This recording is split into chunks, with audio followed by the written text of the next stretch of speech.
We are going to see the question men are asking: how is the three angels' message going to go to the whole world?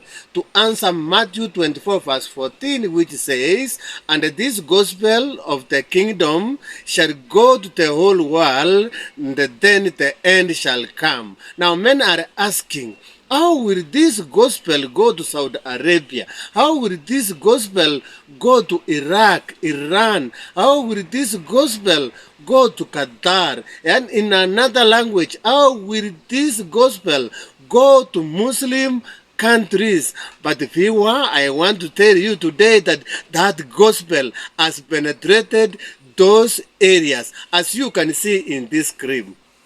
Pray for our people in Saudi Arabia because things are beginning to open up. I said, okay, let's go. Nancy and I decided we'd go. Arrangements were made for a little hotel to stay in, and an arrangement was made for the pastor of our Seventh-day Adventist church in Jeddah, look that up on the map, to meet us the next day. He came, met with us, showed us a few sites, and that night, I can never forget, it was a Monday night, we met with about 50 of our brothers and sisters in Jeddah, Saudi Arabia. You might not know this, but we have probably between 2,000 and 3,000 Seventh-day Adventists spread across Saudi Arabia. They are people primarily from outside, Philippines, India, Pakistan, who come in to help in the infrastructure of that country. God is protecting and caring for his people all over the world. That many have been reached by workers who are going to the Middle East from Kenya, from East African countries, and from all other African countries.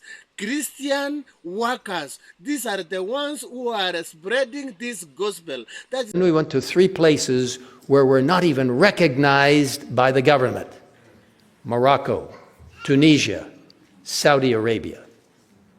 And you would think, is God working in those places? In Morocco, beautiful country, but very, very focused on the major religion in that country. You could be put in jail if you became a Seventh-day Adventist. We met a number of our Seventh-day Adventists who are under the radar, so to speak. In fact, it was a privilege to baptize someone who had been studying for 5 years. I won't tell you his name or where he lives. Pray for our people in Morocco. Pray for the people in Tunisia. We met with a vibrant church there. And even though we're not recognized, ADRA and also our International Commission for the Prevention of Alcoholism and Drug Abuse, they are very active in that country, influencing people. We were supposed to travel from Tunis, Tunisia. Some of you may not be familiar with that country. Look it up on Google or on a map. In Tunisia, we were supposed to leave from Tunis, the capital, to go directly to India for special meetings there, thousands of members in India.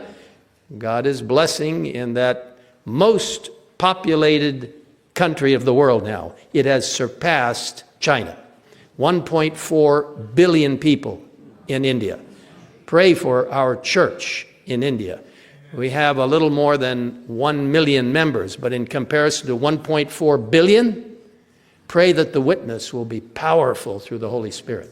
That is why we have the Seventh-day Adventists today in Saudi Arabia. That is why we have the Seventh-day Adventists today in Qatar and other countries. That means that this gospel is going like the way the gospel went to Babylon through the Israelites who were taken to captivity. We have also the gospel going this round. It is not that they are taken to captivity, but these workers who are going to work there because in their home countries there is no work opportunities. Now, by looking for work, they are taking this gospel.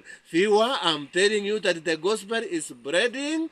Are you ready in your own country where you have freedom? Because even where they don't have freedom, the gospel has gone there and men have been converted. So what about you? Have you been converted? May God help you to be converted. Subscribe, like, and share so that many will know that the end is here with us. May God.